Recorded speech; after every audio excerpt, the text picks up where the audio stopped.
मर्यादा के दायरे में हम अपनी अभिव्यक्ति को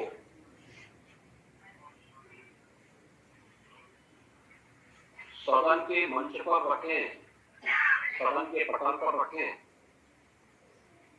इससे बड़ी दूसरी बात नहीं हो सकती है। और उत्तर प्रदेश जैसे राज्य के बजट को लेकर के सत्ता पक्ष और विपक्ष से जुड़े हुए सदस्यों ने जो रुचि दी है, अपने बहुमूल्य विचार इस सदन के सामने रखे हैं, मैं इसके लिए उन सभी माननीय सदस्यों को हृदय से धन्यवाद देना चाहता हूं जिन्होंने पूरी चर्चा में भाग लिया। और ये चर्चा जब हम लोग यहाँ पर आगे बढ़ा रहे हैं तो यह वर्ष अत्यंत महत्वपूर्ण है और उन सभी घटनाओं के हम साक्षी बन रहे हैं।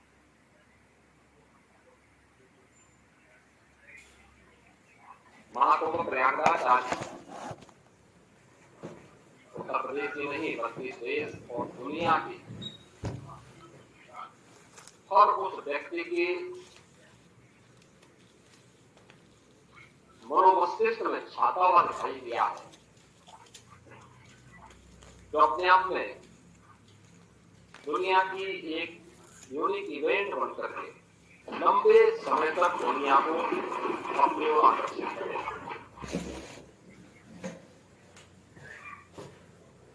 अपने मुद्दे हो सकते हैं, लोगों की अपनी भावनाएं भी हो सकती है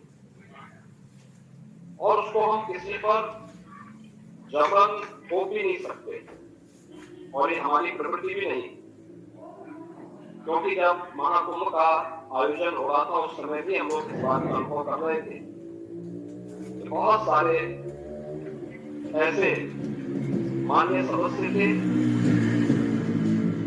या ऐसी पार्टियां थी, ऐसे संगठन थे जो तमाम प्रकार के अनर्गल प्रलाप इस दौरान कर रहे थे, लेकिन उन सब से इतर रह करके हम लोग इन सभी घटनाओं के मौन साक्षी बन करके अपनी जिम्मेदारियों का निर्वहन कर रहे थे। महाकुंभ का महत्व क्या है, इसके आध्यात्मिक पहलू को लेकर, इसके सामाजिक पहलू को लेकर, राष्ट्रीय एकात्मता के पहलू को लेकर, इसके आर्थिक पहलू को लेकर के अनेक विचारकों ने, विशेषज्ञों ने अपनी राय रखी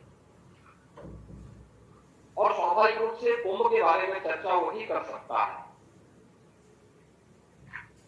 जो महाकुंभ का दर्शन किया हो, महाकुंभ की नगरी में जाकर के जिसने साक्षात इस सांस्कृतिक और आध्यात्मिक आयोजन में सहभागी बनकर के इस पूरे आयोजन में जो सहभागी बना होगा, महाकुंभ के बारे में, उसकी विवेचना के बारे में, उसके अलग अलग पक्ष के बारे में वही चर्चा कर पाएगा। भगवान श्री कृष्ण ने भी श्रीमद् भगवद गीता में इस बात का उल्लेख किया, ये यथा माम प्रवदन्ते तास तथैव भजाम्यहम्, यानी मुझे जो जिस रूप में स्मरण करता है मैं उसी रूप में उसको दिखाई देता हूं और मुझे लगता है कि जिसकी जैसी दृष्टि थी उसको वैसे ही दृष्टि प्रयागराज में देखने को मिली। पहला आयोजन है जिसको दुनिया की मीडिया ने सराहा है और दुनिया की मीडिया की चर्चा मैंने कल भी की थी। मैं उसको बहुत लंबा नहीं खींचना चाहूंगा, लेकिन फिर भी चाहे वो वॉल स्ट्रीट जर्नल अमेरिका का हो, BBC लंदन हो, एक्सप्रेस ट्रिब्यून हो, द न्यूयॉर्क टाइम्स हो, राइटर्स हो, द गार्डियन हो, CNN हो, इन सब ने इस महाआयोजन की तारीफ की, इस महाआयोजन की तारीफ की। यूनेस्को के निदेशक जिम कर्टिस ने भी महाकुंभ के बारे में कहा कि 2019 के कुंभ को यूनेस्को ने मानवता की अमूर्त सांस्कृतिक धरोहर के रूप में मान्यता दी।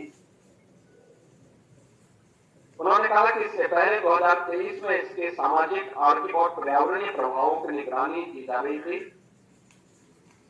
कुंभ मेला प्राकृतिक और सांस्कृतिक धरोहर के रूप में विश्व को एक नई दृष्टि प्रदान कर रहा है और स्वयं भी महाकुंभ के हिस्सेदार बने थे, उसमें भागीदार बने। और आज का एक बहुत महत्वपूर्ण आर्टिकल है, मैं उसकी ओर से सदन का ध्यान आकर्षित करना चाहूंगा और वह इसलिए भी आवश्यक है क्योंकि हमारे प्रतिपक्ष के जो माननीय सदस्य हैं वे जानते हैं देश के एक प्रतिष्ठित हिंदी आलोचक श्री सुधीर पचौरी को हमारे संघ विचारधारा के नहीं है, भारतीय जनता पार्टी से उनका कोई संबंध नहीं है। वे हमारी विचारधारा अन्य इस प्रकार की मुद्दों की अक्सर आलोचना और आलोचनात्मक कार्यों के लिए जाने जाते हैं। महाकुंभ के बारे में उन्होंने लिखा कि समाज अपने अनुभवों में जीता है। उन्होंने बहुत सारी चीजें इसमें लिखी हैं। उन्होंने लिखा है कि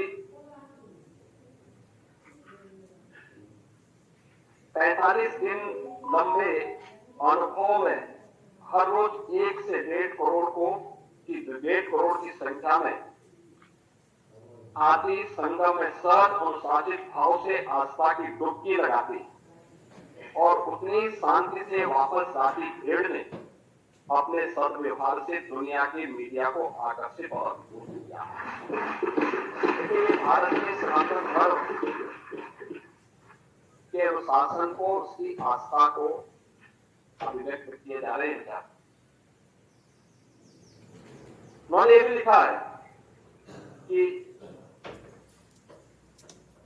ऐसी उदारता, सहजता, सहनशीलता, विनम्रता और शालीनता गहरा आदर भाव पैदा करती है।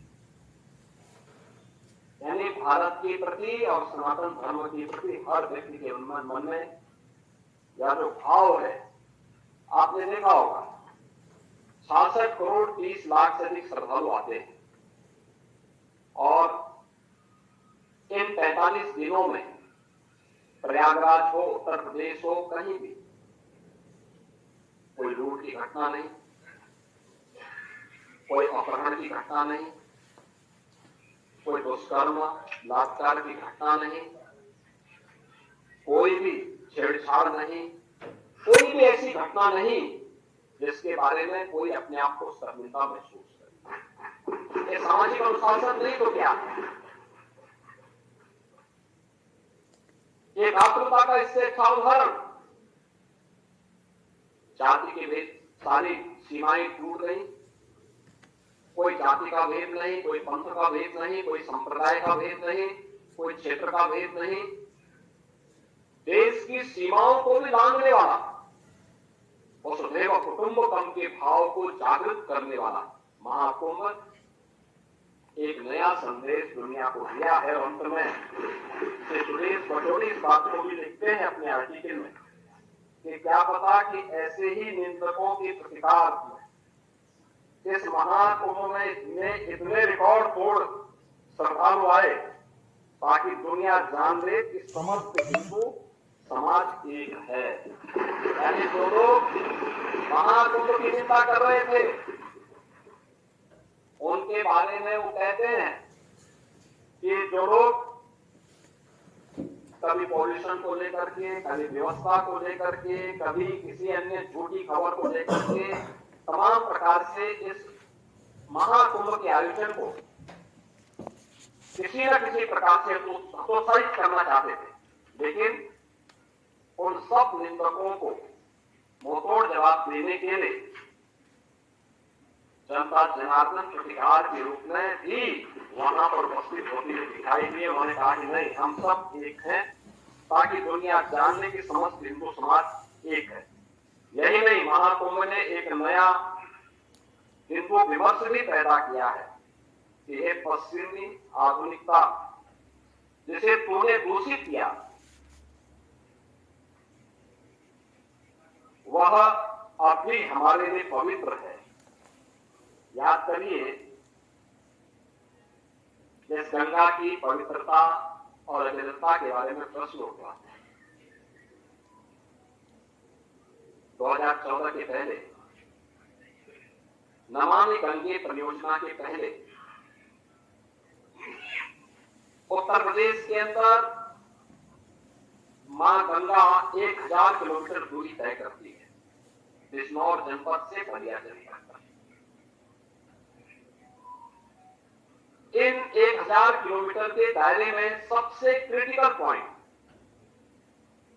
और एक क्रिटिकल पॉइंट केवल उत्तर प्रदेश के लिए नहीं था, गंगोत्री से लेकर गंगा सागर तक के पूरे 2500 किलोमीटर के दायरे में था, वो कानपुर था। कानपुर में 125 वर्षों से सीसाओं में 4 करोड़ लीटर सीवर प्रतिदिन गंगा जी में उड़ेला जाता था। हम आभारी हैं प्रधानमंत्री मोदी जी के, जिन्होंने नमामि गंगे परियोजना के माध्यम से इस योजना को प्रभावी ढंग से लागू करने के लिए हमें पर्याप्त प्रयास उपलब्ध करवाई। यद्यपि पैसा 2015 में भी उन्होंने उपलब्ध कराई, लेकिन समाजवादी पार्टी की तत्कालीन सरकार ने उसको लागू करने के लिए कोई कदम नहीं उठाए। ये लोग प्रदूषण की बात करते थे, ये वही लोग हैं जो अपने समय में कुछ कर नहीं पाए, और हमें अवसर मिला तो डबल इंजन की सरकार ने सीसामऊ के सेवर पॉइंट को सेल्फी पॉइंट बनाने का काम किया। एक भी रोड सेवा आज के दिन पे मां गंगा में कानपुर में नहीं जाता है। और यही बात उन्होंने कहा कि ये सेवर पॉइंट बनाने का काम किसने किया, सेवर वहां तक गिराने का काम किसने किया? अंग्रेजों के समय प्रारंभ हुआ। तो पश्चिम के जो विचारक आज हमें उपदेश देते हैं, अपने करतूतों को नहीं देखते। और उन्होंने कहा कि उसको जिसको एक दूषित कहते थे, भारत के सनातन धर्मावलंबियों के लिए वह मां गंगा आज भी उतनी ही पवित्र है। और इसलिए उन्होंने इन सभी चीजों की परवाह किए बगैर, क्योंकि उन्होंने कहा कि यही नहीं, महाकुंभ में एक नया हिंदू विमर्श भी पैदा किया है। ये पश्चिमी आधुनिकता जिसे तूने दूषित किया, वह भी हमारे लिए पवित्र है, क्योंकि यही हमारी सुरसली है, जो बहते बहते हरेक को पवित्र करती रहती है। और विज्ञान भी तो यही कहता है कि बहता हुआ जल अपने आप को पवित्र करता रहता है। हमारी नदी संस्कृति यही है। और आपने इस चीज को देखा होगा, मैंने पिछले दिनों जब मैं यहाँ पे राज्यपाल जी के भाषण में चर्चा के में भाग लेने के लिए यहाँ आया था, तब भी मैंने बताया था कि सेंट्रल पॉल्यूशन कंट्रोल बोर्ड के जो भी नमूने ले जाते थे वह दोषों से लेते थे, लेकिन उत्तर प्रदेश सरकार के जो pollution control board Uttar Pradesh का है, उसके अपने सैंपल कलेक्शन होते थे और लैब भी वहां मौजूद थे। हमने कोई आउटसोर्स नहीं किया, बल्कि स्वयं के मैन पावर से सारे सैंपल लेते थे। और हम लोग देखते थे कि जिन क्षेत्रों में, खासतौर पर आबादी वाले उन क्षेत्रों में जहां भैंस गाय नदी से इस पार से उस पार जाते हैं, और वहां पे जब भैंस गाय नदी में नहाते हैं तो वहां पे फीकल कोलिफॉर्म की मात्रा बढ़ती है। लेकिन वही चीज आगे बढ़ती हुई जब जाती थी, संगम में जब भी नमूने लिए गए तो नमूने बीओडी के, जियो के, फीकल कोलिफॉर्म के हमेशा वह शुद्धता के सभी मानकों को पूरा करते हुए दिखाई दिए हैं। और हर सैंपल को जनवरी से लेकर के फरवरी तक हर सैंपल वहां पे पास हुआ है। ये चीजें क्या दिखाती है कि हमारी मां गंगा या हमारी नदी संस्कृति हमेशा अपनी शुद्धता का ध्यान भी स्वयं रखती है, क्योंकि वही तो हमारी जीविका का आधार भी है और हमारे जीवन का आधार भी है। लेकिन आर्थिकी का पक्ष भी महत्वपूर्ण है, और हम आभारी हैं प्रधानमंत्री मोदी जी के इस बात को लेकर के कि उन्होंने भारत की विरासत को विकास के साथ जोड़ने के साथ साथ आस्था को आजीविका के साथ जोड़ करके नए नए साधन उपलब्ध करवाए हैं देशवासियों के लिए। 2019 के पहले प्रयाग आपके काशी में कितने श्रद्धालु या टूरिस्ट आ पाते थे, उनकी संख्या सीमित थी। और काशी विश्वनाथ धाम बनने के बाद आज पूरी काशी नए कलेवर और काया के साथ दुनिया को अपनी ओर आकर्षित कर रही है। 13 जनवरी से लेकर के 27-28 फरवरी तक इन 45-50 दिनों तक पूरी काशी पूरी तरह 5 लाख से लेकर के 25 लाख श्रद्धालु प्रतिदिन वहां से दर्शन करता था, मां गंगा में स्नान भी करता था और काशी के इस वैभव को भी देखता था, इस कलेवर और कायाकल्प को भी देख करके विभूत होता था और काशी के साथ साथ प्रदेश और देश के विकास में भी अपना योगदान करता था।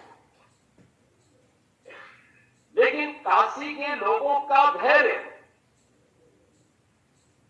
उस दौरान वास्तव में उससे भी ज्यादा अभिनंदन का पात्र है, जिन्होंने 1.5 महीने लगभग 150 दिन तक उनके आने जाने के साधन बंद रहे, लेकिन धैर्य के साथ आतिथ्य सत्कार का एक नया उदाहरण प्रस्तुत। ये हमारा काशी है, सबको गले लगाना जानता है। अयोध्या धाम यही दृश्य था। 5 लाख से लेकर 15 लाख श्रद्धालु प्रतिदिन अयोध्या धाम में देखने को मिला। उन्होंने सुविधाओं की परवाह नहीं की और वहां के नागरिकों ने भी, वहां के संतों ने भी अपनी सुविधा की परवाह नहीं की। श्रद्धालु को सुविधा मिलनी चाहिए, उनके आतिथ्य सत्कार के लिए हर समय खड़े रहते थे।